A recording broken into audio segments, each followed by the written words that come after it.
Eu vou falar sobre planos. Planos que a gente deve fazer, como fazer esses planos, como não fazer esses planos e como fundamentar esses planos para que eles sejam bem-sucedidos. Todos nós fazemos planos, não é isso? Aliás, 1º de janeiro é o Dia Internacional da Dieta, não é isso? A gente se programa para fazer aquela dieta. E uma coisa importante é a gente fazer uma diferença entre plano e desejo. A gente tem muitos desejos no começo do ano. A gente quer emagrecer, a gente quer mudar de trabalho, a gente quer conquistar alguma coisa nova. Mas o desejo não faz nada. O desejo é só um sonho.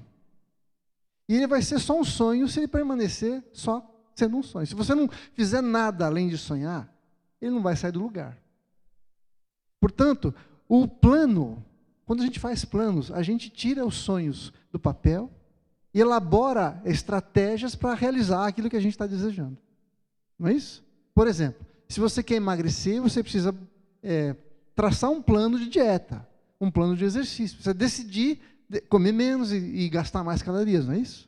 Se você pretende mudar, tem o desejo de mudar de trabalho, você tem que pelo menos fazer o seu currículo, enviar os seus currículos, ir atrás, bater na porta das pessoas. Senão vai ser só mais um desejo. Você vai terminar 2025 do mesmo jeito que você começou. Então, fazer planos faz parte da nossa vida.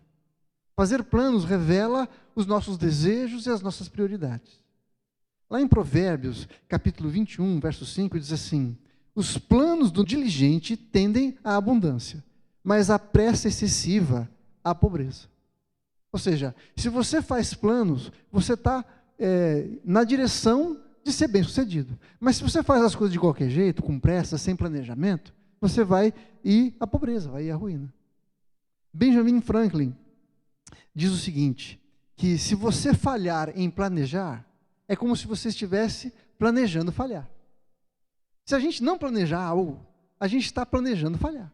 Nós precisamos criar estratégias e maneiras da gente alcançar os nossos objetivos.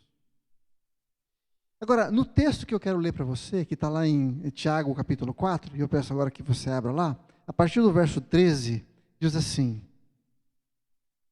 Tiago, capítulo 4, a partir do verso 13, diz assim: ouçam agora, vocês que dizem, hoje ou amanhã iremos a esta ou aquela cidade, passaremos ali um ano, faremos negócios e ganharemos dinheiro. Vocês nem sabem o que lhes acontecerá amanhã. O que é a sua vida? Vocês são como a neblina que aparece por um pouco de tempo e depois se dissipa. Ao invés disso, vocês deveriam dizer, se o Senhor quiser, viveremos e faremos isto ou aquilo. Agora, porém, vocês se vangloriam das suas pretensões. Toda vanglória como essa é maligna. Pensem nisso, pois quem sabe o que deve fazer o bem e não faz, comete pecado. Aqui a gente vê duas maneiras de fazer planos. O apóstolo Tiago, ele está escrevendo uma carta aos judeus que se converteram e foram dispersos por causa da perseguição que sofriam em Jerusalém. Então eles estão dispersos por vários lugares. E porque eles estão dispersos longe da sua cidade natal, eles estão tendo que se adaptar aos novos lugares onde estão morando. Por isso eles estão passando por perseguição, estão tendo que se adequar às novas culturas. Então eles estão se sentindo muitas vezes perseguidos, cansados, entristecidos, angustiados. E essa carta tem o objetivo de dar direções claras, direções de sabedoria, dicas, vamos dizer assim, para que essas pessoas pudessem viver uma vida feliz e plena. Muitos comentaristas dizem que a carta de Tiago é muito parecida com o livro de Provérbios. E a gente vai ler aqui nessa mensagem várias citações de Provérbios. Porque tanto um quanto o outro tem alguns princípios de sabedoria muito práticos. Algumas lições muito práticas que a gente deve adotar para a nossa vida para que a gente aprenda a viver bem. E aqui, Tiago fala o seguinte, olha, tem duas maneiras de você fazer planos. Uns dizem assim, amanhã eu vou fazer isso e isso, vou a tal cidade, eu vou chegar lá e vou negociar e vou alcançar lucros. E ele fala assim, vocês estão loucos, vocês não sabem o que vocês estão falando. Porque vocês não têm noção de que vocês não têm controle da vida de vocês. Aqui a gente vê como essas pessoas estão fazendo planos. Qual que era o plano daquelas pessoas? Ter fazer dinheiro, ter algum tipo de lucro. E para isso eles traçam algumas estratégias. né? Amanhã ou depois, ou seja, dependendo da melhor época, eu vou para tal ou tal cidade. Ou seja, eu vou escolher uma cidade, essa ou aquela, que vai trazer melhores condições para eu realizar a tarefa que eu estou querendo fazer. Eu vou chegar lá e vou fazer negócio, vou tentar vender, comprar, fazer negócio, para que eu obtenha lucro. Esse é o objetivo, esse é o desejo, esse é o sonho daquelas pessoas. E o plano delas é sair num determinado momento, ir para um determinado lugar e fazer uma determinada coisa. Você percebe como existe um planejamento dessas pessoas? Mas o que o apóstolo Tiago fala é que eles estão falhando em entender que eles são limitados. Existem algumas coisas que eles não têm controle. Eles não têm controle sobre a sua vida, sobre a sua saúde, sobre o que pode ou não acontecer com eles. Os recursos que eles têm talvez sejam limitados, sejam insuficientes para conseguirem cumprir aquilo que eles estavam dizendo. Por exemplo, em Tiago 4,6, ele diz assim: antes, Deus dá a maior graça, pelo que ele diz, Deus resiste aos soberbos, mas dá graça aos humildes. Tiago está falando que aquelas pessoas agiam com soberba, eles achavam que eles tinham controle de todas as coisas. Você vê em todos esses planos que eu citei aqui, dessas pessoas, que em nenhum momento eles falam a respeito do que Deus gostaria de fazer, o que Deus esperava deles. A confiança dessas pessoas estava nelas mesmas. Não havia confiança em Deus. Vamos fazer um parênteses? Quais são os planos que você fez para esse ano? Pensa aí nos 3 planos mais importantes para esse ano que você fez. Dentro desses planos, como Deus está inserido nesses planos? Você parou para pensar nisso? Como você espera que Deus haja? Ou qual a expectativa que Deus tem a respeito desses planos para a sua vida? Será que você pensou sobre a vontade de Deus para você neste ano? Ou você simplesmente decidiu fazer as coisas da sua cabeça, aquilo que agrada o seu coração, baseado nos seus recursos, na sua capacidade? Ou você, porque sabe qual é a vontade de Deus para a sua vida, falou assim: não, Deus quer que eu faça tal coisa, e se Ele quer que eu faça tal coisa, Ele vai me dar os recursos para que eu possa fazer essa atividade. Sabe, os nossos planos são limitados, são imperfeitos. Jesus falou assim lá em Mateus capítulo 6, verso 27. Quem de vocês, por mais que se preocupe, pode acrescentar 1 hora que seja a sua vida? A gente, por mais que a gente planeje, por mais que a gente se preocupe, por mais que a gente faça, por mais recursos que a gente tenha à nossa disposição, a gente não consegue acrescentar 10 minutos à nossa vida.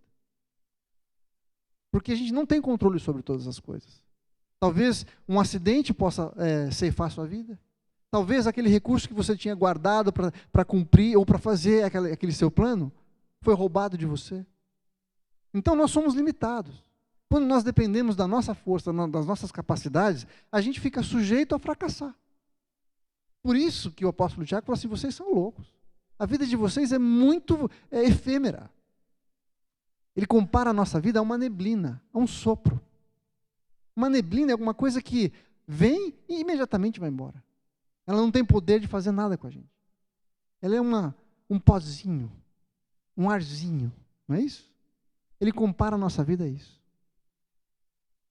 Jesus também disse assim, lá em João capítulo 15, verso 5. Eu sou a videira e vós sois os ramos. Quem permanece em mim e eu nele dá muito fruto, porque sem mim vocês não podem fazer nada. Jesus está falando o seguinte: olha, vocês podem dar fruto se vocês estiverem em mim. Mas sem mim, vocês não têm força, vocês não têm vida, vocês não têm capacidade. Vocês estão fadados à morte. Então, quando o Tiago está falando para aquelas pessoas, ele está falando o seguinte: olha, prestem atenção, não coloquem a sua esperança e a sua força nas habilidades de vocês. Os seus planos não podem estar alicerçados naquilo que vocês querem fazer. Ir numa cidade pode não ser a melhor cidade. Fazer esse negócio pode não ser o melhor negócio. Mas aí, Tiago fala assim: ao contrário, vocês deveriam dizer: se o Senhor quiser, nós faremos isso ou aquilo, e aí viveremos. E muitas vezes a gente usa esse "se Deus quiser" como uma palavra mágica, uma palavra religiosa, como mais ou menos um tomara que sim, não é isso? Por exemplo, fala assim, você vai lá em casa amanhã? Ah, se Deus quiser, eu vou. Não é? Você vai passar na sua faculdade? Ah, se Deus quiser, eu vou passar. No fundo, a gente está falando assim, tomara que sim, espero que dê certo.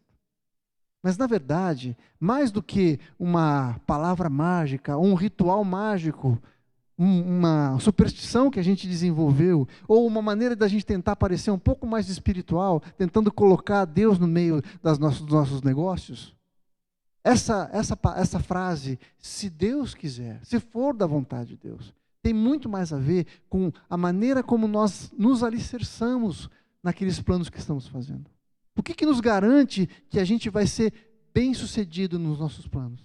A vontade de Deus. E estarmos debaixo da vontade de Deus significa entendermos o seu poder, entendemos que Ele é quem faz. E eu quero mostrar para você algumas coisas a respeito disso. Lá em Provérbios 19, 21 diz assim: muitos propósitos há no coração do homem, mas o desígnio do Senhor, esse permanecerá. O coração do homem, Provérbios 16, 1 diz assim: o coração do homem pode fazer planos, mas a resposta certa vem dos lábios do Senhor. E aqui é uma coisa importante: se eu posso fazer planos, mas a resposta certa vem do Senhor, então por que eu vou fazer planos? Não é isso? Se é Deus que vai decidir no fim das contas, por que eu tenho que fazer planos? Ao mesmo tempo, se Deus decide, ou se eu posso decidir alguma coisa, se eu posso determinar aquilo que eu vou fazer, talvez eu fique muito preocupado, porque eu posso cometer muitos erros. Não é isso? Eu posso pôr tudo a perder. Se eu não tiver a convicção de que Deus é quem tem a resposta certa, eu vou ficar sempre decepcionado e preocupado com o futuro, porque eu posso errar. Então existe aí um paradoxo. Uma parte que eu tenho que fazer e uma parte que o Senhor faz por mim. E a gente precisa entender o peso dessas duas atitudes, porque isso é que vai nos ajudar a entender a nossa responsabilidade e a nossa dependência do Senhor também. Por exemplo, um texto que eu gosto de citar bastante é o Salmo 127, 1, que diz assim: se o Senhor não edificar a casa, em vão trabalham os que a edificam. Se o Senhor não guardar a cidade, em vão vigia a sentinela. Você percebe que existem duas atitudes acontecendo ao mesmo tempo aqui? Por exemplo, vamos tentar falar o contrário? Se o Senhor não edificar a casa, em vão trabalham os que edificam. Mas se eu disser assim, bom, se o Senhor edificar a casa, quem os trabalham, o seu trabalho não vai ser em vão. Então existe tanto a obra do Senhor, quanto a minha parte em fazer o cuidado. Depois ele diz, se o Senhor não guardar a cidade, em vão vigia a sentinela. Isso impede ou exime a responsabilidade da sentinela cuidar da cidade? Não. A sentinela tem que permanecer ali, olhando. Mas, em última instância, quem cuida da cidade, quem protege a cidade, é o próprio Senhor. Conosco é a mesma coisa. Eu tenho a minha parte para fazer. E o Senhor abençoa aquilo que eu estou fazendo. Lá no Salmo 27, 4, diz assim: uma coisa peço ao Senhor e a buscarei. Ou seja, se Ele pede para Deus fazer, por que eu tenho que buscar? Porque as coisas acontecem juntas. Existe uma responsabilidade minha. Eu preciso fazer os planos, mas eu preciso submetê-los ao Senhor, porque é dele que vem a resposta certa. Os planos de Deus são planos eternos. E eu preciso entender isso. No Salmo 33, 11 diz assim: o conselho do Senhor, ou o plano do Senhor, dura para sempre. Os desígnios do seu coração por todas as gerações. Ao contrário da minha vida, que é efêmera, que passa, que é como um sonho, como uma neblina, os desígnios e os planos do Senhor são eternos. E Ele cumpre todas as suas promessas. Não tem nada que Ele decidiu fazer que Ele foi impedido de fazer. Quando Ele decidiu criar o mundo e o universo, pela sua palavra, tudo foi criado. Deus faz todas as coisas através do seu poder. E não existe nada impossível para Deus. É sobre essa verdade que eu preciso alicerçar os meus planos. Quando eu digo, se Deus quiser, eu preciso lembrar que os planos de Deus são eternos. Os planos de Deus também são mais altos que os meus. É o que diz lá em Isaías 55, 8 e 9. Porque os meus pensamentos, diz o Senhor, não são os vossos pensamentos, nem os meus caminhos os seus caminhos. Porque assim como os céus são mais altos do que a terra, assim os meus caminhos são mais altos do que os vossos caminhos, e os meus pensamentos mais altos do que os vossos pensamentos. Pensamentos mais altos e caminhos mais altos significam superiores, melhores. Os planos do Senhor são melhores que os meus. Muitas vezes eu faço planos, mas Deus vem e faz infinitamente mais, além daquilo que eu pedi ou pensei. E eu preciso estar sujeito à vontade do Senhor para entender que muitas vezes os meus planos vão ser frustrados, mas os do Senhor não serão. Eu posso não entender como Ele está fazendo, mas eu preciso me submeter a essa realidade, que os seus planos são eternos, que os seus planos são mais altos e melhores do que os meus. Os planos de Deus também nos trazem paz e um resultado perfeito. É o que diz Jeremias 29, 11 a 13. Eu sei os pensamentos que tenho a vosso respeito, diz o Senhor, pensamentos de paz e não de mal, para vos dar o fim que desejais. O Senhor é quem sabe os melhores pensamentos, os melhores planos, os melhores propósitos para a nossa vida. Pensamentos de paz e não de mal. O Senhor não faz nada de mal para nós. E mesmo quando alguma coisa acontece que nós não entendemos, e num primeiro momento a gente não entende e vê, Deus, por que isso está acontecendo? Por que essa tragédia aconteceu na minha vida? Mesmo nesses momentos, o Senhor pode transformar todas as coisas em bênção, porque Ele tem um propósito muito maior. Lembra que os pensamentos dele são mais altos? Se o nosso Deus é um Deus que cabe da nossa cabeça, que eu consigo explicar, Ele não é digno da minha adoração. Deus é Deus porque Ele sabe muito mais, Ele vai muito mais além, Ele conhece os meus pensamentos, os meus sentimentos, as minhas necessidades reais, e Ele supre as minhas necessidades com base naquilo que Ele quer que eu me torne, não com base naquilo que eu quero para mim agora. E então, quando eu digo, se Deus quiser, eu estou declarando isso também, que os seus pensamentos são melhores, são mais altos do que os meus. Os planos de Deus são infalíveis. Quando eu digo, se Deus quiser, eu estou declarando que os planos de Deus são infalíveis. Lá em Jó, capítulo 42, verso 2, diz assim, bem sei, Deus, que tudo podes, e nenhum dos teus planos pode ser frustrado. Você deve conhecer a história de Jó. Jó era um homem bom, perfeito aos olhos de Deus, mas que perde toda a sua família, perde todos os seus bens, as suas riquezas, as suas casas, os seus animais. Ele perde tudo, perde a sua saúde, mas a Bíblia fala que em nenhum momento ele pecou contra Deus.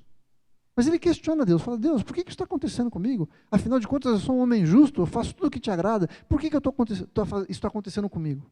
E aí Deus aparece para ele e começa a interrogar Jó, e mostrar para Jó a superioridade dos planos de Deus. Ele fala assim, Jó, onde você estava quando eu criei todas as coisas? Jó, quando eu criei os animais mais poderosos, o que você estava fazendo? Você pode lidar com eles, Jó? Eu posso. Então, coloque-se no seu lugar e saiba que eu tenho o melhor. E aí, no final, quando Jó entende essa verdade a respeito de Deus, ele diz assim, Senhor, eu sei que o Senhor pode todas as coisas, e que nenhum dos teus planos pode ser frustrado. E ele continua dizendo assim, eu te conhecia só de ouvir, mas agora os meus olhos te veem. Eu vejo essa frase como se Jó estivesse dizendo assim, Deus, apesar de tudo, valeu a pena porque hoje eu te conheço. É como se Jó dissesse assim, eu não trocaria ter perdido tudo para te conhecer. Eu não trocaria. Eu prefiro ter perdido tudo e te conhecer do que continuar com tudo que eu tinha e não conhecer o Senhor de verdade. Então, os planos de Deus são perfeitos, nenhum deles pode ser frustrado.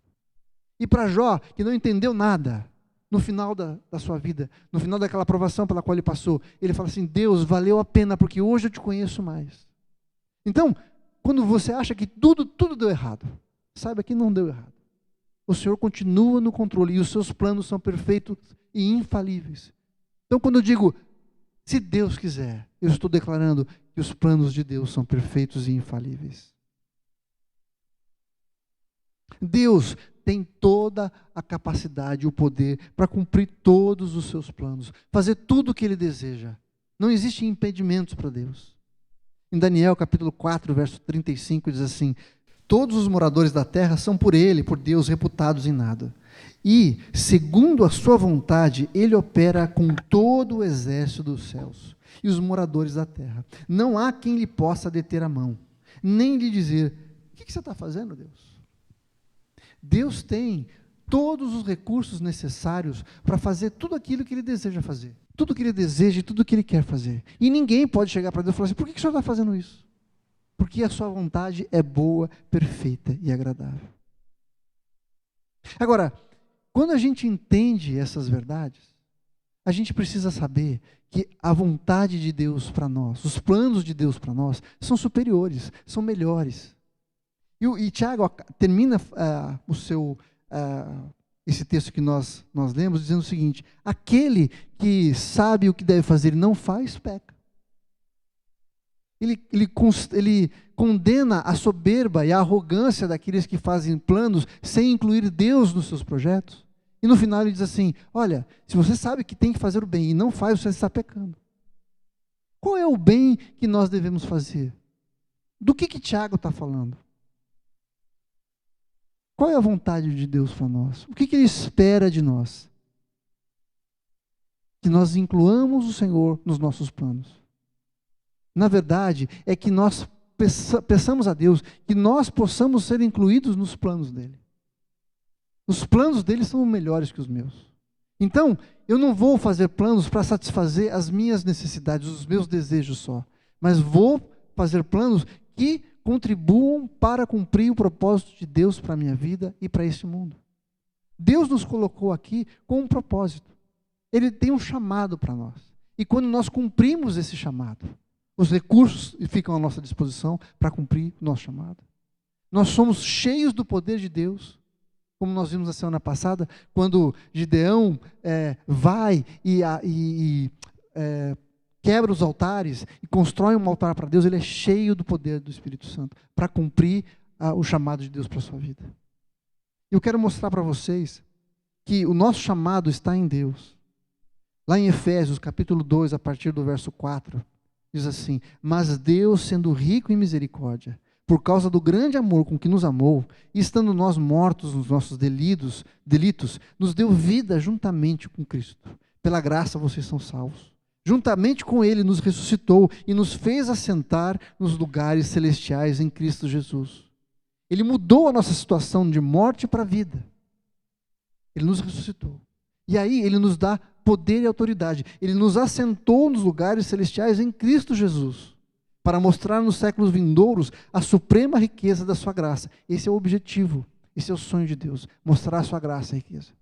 E o plano de Deus para nós é fazermos parte disso. Porque pela graça sois salvos mediante a fé. Isso não vem de vós, mas é um dom de Deus. Não de obras para que ninguém se glorie. Pois nós somos feitura de Deus, fomos criados por Ele, criados em Cristo para as boas obras, as quais Deus de antemão preparou para que andássemos nelas. Esse é o projeto de Deus. Esse é o plano de Deus para nós. Boas obras. Nós andássemos nessas boas obras. E à medida que nós caminhamos e vivemos a nossa vida, nós vamos fazendo a vontade de Deus. Seja para qualquer lado que a gente for. Nossa prioridade deve ser fazer a vontade de Deus. Fazer as boas obras que o Senhor nos chamou para fazer. Jesus falou assim: buscai primeiro o reino de Deus e toda a sua justiça, e todas as demais coisas vos serão acrescentadas. A primeira coisa que eu tenho que fazer é olhar para o reino de Deus. O meu projeto contribui para o reino de Deus? Se contribui, ótimo, vamos em frente. Se ele não contribui, eu vou estar gastando meu tempo, meus recursos, em algo que não é importante. E provavelmente eu vou me frustrar. Porque se eu estou fazendo as coisas do meu jeito, fazendo só a minha vontade, eu vou ter que depender dos meus recursos. Eles são finitos e eu sou efêmero e vulnerável. Mas quando eu passo a agir segundo a vontade de Deus, Ele me capacita e eu tenho à minha disposição os recursos de Deus, que criou todas as coisas. Você tem noção do tamanho do arsenal de recursos que está à nossa disposição para fazer a sua obra? O Senhor falou: eu estou com vocês, eu vou estar com você, eu vou te capacitar. Então, quando nós colocamos o reino de Deus em primeiro lugar na nossa vida, nós recebemos tudo aquilo que nós precisamos para fazer a vontade do Senhor. Provérbios 3, versos 5 a 8, diz assim: confia no Senhor de todo o teu coração e não te estribes, ou seja, não se apoie no seu próprio entendimento. Reconhece-o em todos os teus caminhos e Ele endireitará as tuas veredas. Sabe, andar fazendo a vontade do Senhor, debaixo dos seus planos e propósitos, é viver com foco. Eu preciso, como diz o texto, reconhecer o Senhor em todos os meus caminhos. Em todas as áreas da minha vida, eu preciso ver qual é a vontade de Deus para a minha vida. Eu preciso ver como Deus vai me capacitar para chegar naquele objetivo que Ele traçou para mim. Eu preciso entender qual é a vontade de Deus em cada área da minha vida. Nos meus negócios, no meu relacionamento familiar, nos meus desejos, nas minhas prioridades. A maneira como eu trato as pessoas, a maneira como eu estipulo as coisas que eu preciso fazer. Eu preciso reconhecer o Senhor em todas as coisas que eu fizer. Eu preciso também ter um coração alinhado com o coração de Deus. Eu preciso amar o que Deus ama. Eu preciso gostar do que Deus gosta. Eu preciso me afastar daquilo que me afasta do Senhor. Quando você quer comprar um presente para alguém que você ama, você vai comprar alguma coisa que aquela pessoa gosta, não é isso? Você precisa conhecer o gosto daquela pessoa. E como é que você conhece o gosto da pessoa? Convivendo com ela. Ouvindo o que ela faz, os seus desejos, as suas prioridades, as suas vontades. A gente adquire esse conhecimento convivendo com a pessoa. Não dá para fazer a vontade de Deus se a gente não souber o que Ele gosta, o que Ele quer. Eu preciso gastar tempo ouvindo o Senhor, tempo com Ele, em comunhão com Ele. Lá no Salmo 37, versos 4 e 5 diz assim: agrada-te do Senhor e Ele satisfará os desejos do teu coração. Entrega o teu caminho ao Senhor e confia nele, e o mais Ele fará. Não é que Deus vai satisfazer os desejos do meu coração, qualquer desejo. Ele diz: agrada-te do Senhor. Ou seja, goste daquilo que Deus gosta. Ande com Ele. Goste de ter tempo com Ele. Você vai começar a ser moldado pela maneira como Deus age. Já percebeu que quando você anda muito com uma pessoa, você começa a fazer as coisas que aquela pessoa faz? Você começa a gostar dos lugares que ela vai. Você começa a gostar da comida que ela come. Você começa a se acostumar com aquilo. Você adquire aqueles hábitos. A mesma coisa com o Senhor. Quando a gente anda com Deus, a gente começa a pensar do jeito que Deus pensa. A gente começa a desejar as coisas que Deus deseja. Deus deseja abençoar as pessoas. Quando eu ando com Deus, o meu coração começa a desejar abençoar as pessoas, fazer o bem para elas, dividir aquilo que eu tenho com as pessoas, me importar com elas, sofrer com elas a dor que elas estão sofrendo. Então, quando o meu coração se deleita no Senhor, eu vou começar a gostar e desejar as coisas que Deus quer. Por isso, Ele vai, com certeza, satisfazer os desejos do meu coração, porque o meu coração vai ser o mesmo coração de Deus. Eu vou começar a pensar como Deus pensa, percebe? Então, você quer ser bem-sucedido nesse ano? Aproxime-se do Senhor. Comece a desejar o que Deus deseja. Porque quando isso acontecer, todos os recursos que você precisa vão estar disponíveis para você, para cumprir o chamado e a obra do Senhor na sua vida. Entrega o teu caminho ao Senhor e confia nele, e o mais Ele fará. Entregar o caminho e falar, é assim: Deus, para onde que nós vamos? O Senhor dirige. Confia nele, Deus, pode fazer, eu sei que o Senhor vai fazer o melhor. E Ele vai fazer tudo o que precisar ser feito. Então, eu preciso ter foco, eu preciso ter prioridade no reino, eu preciso ter um coração alinhado com o coração de Deus. Mas eu preciso ter também intencionalidade. Eu preciso que a minha vida gire em torno do Senhor, e eu preciso me mover nessa direção. Lá em 1 Coríntios, capítulo 10, verso 31, diz assim: quer comais, quer bebais, ou façais qualquer outra coisa, fazei tudo para a glória de Deus. O seu trabalho é para a glória de Deus. A sua faculdade é para a glória de Deus. O seu casamento é para a glória de Deus. A sua carreira é para a glória de Deus. O seu carro é para a glória de Deus. A sua saúde é para a glória de Deus. É por isso que eu não posso ser uma pessoa desleixada com a minha vida, com o meu corpo, com a minha família, com o meu trabalho. Eu não posso fazer as coisas de qualquer jeito. Não é porque não tem ninguém vendo que não é importante. Não, porque tudo que eu faço, tudo que eu sou, tudo que eu produzo, tudo que eu desejo, é para a glória de Deus. Ele é o principal da minha vida. E enquanto a gente não colocar o Senhor como a pessoa mais importante da nossa vida, a gente vai ter que lutar pela nossa própria força, pelo nosso próprio braço. A gente vai ser como aqueles que fazem planos, mas cuja vida é efêmera, é limitada, é curta, não sabe para onde vai, pode tomar decisão errada, mas quando nós colocamos o Senhor em primeiro lugar, o Senhor nos enche, nos dirige, muda o nosso coração. A melhor coisa que pode acontecer conosco, gente, é ter o nosso coração transformado, as nossas prioridades mudadas. Sabe, o meu casamento não vai ser bom só para eu ficar bem, para não ter problemas. Ele vai ser bom porque ele vai refletir a glória de Deus. Tem muita gente que se contenta com um casamento mais ou menos. Não vou me separar, mas também, não amo mais, eu vou fazer o mínimo necessário. Não é? Mas quando nós colocamos o nosso casamento a serviço do Senhor, e entendemos que esse casamento é para glorificar o Senhor, eu não posso me satisfazer com um casamento meia boca, um relacionamento mais ou menos, morno. Não é isso que Deus tem para nós. Ele quer que nós sejamos cheios do poder, cheios da graça, cheios de alegria. E para isso Ele nos capacita, quando nós fazemos tudo para a glória do Senhor. Nós precisamos ter clareza do nosso chamado, daquilo que Deus nos chamou para fazer. E Jesus deixou isso muito claro. Quando Ele estava terminando o seu ministério, Ele já tinha morrido, ressuscitado, e estava se encontrando ainda com seus discípulos. Lá em João capítulo 20, versos 20 a 22, diz assim, a partir do verso 21 diz assim: assim como o Pai me enviou, eu também vos envio. A mesma missão, aquilo que o Senhor me chamou para fazer, que Deus me chamou para fazer.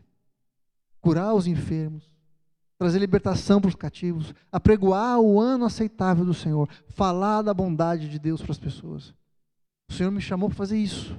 Assim como o Senhor, como Deus me enviou, eu envio vocês, Jesus dizendo aos seus discípulos. E havendo dito isso, soprou sobre eles e disse-lhes: recebei o Espírito Santo. Jesus não só deu uma missão, mas deu aquilo que eles precisavam para cumprir essa missão.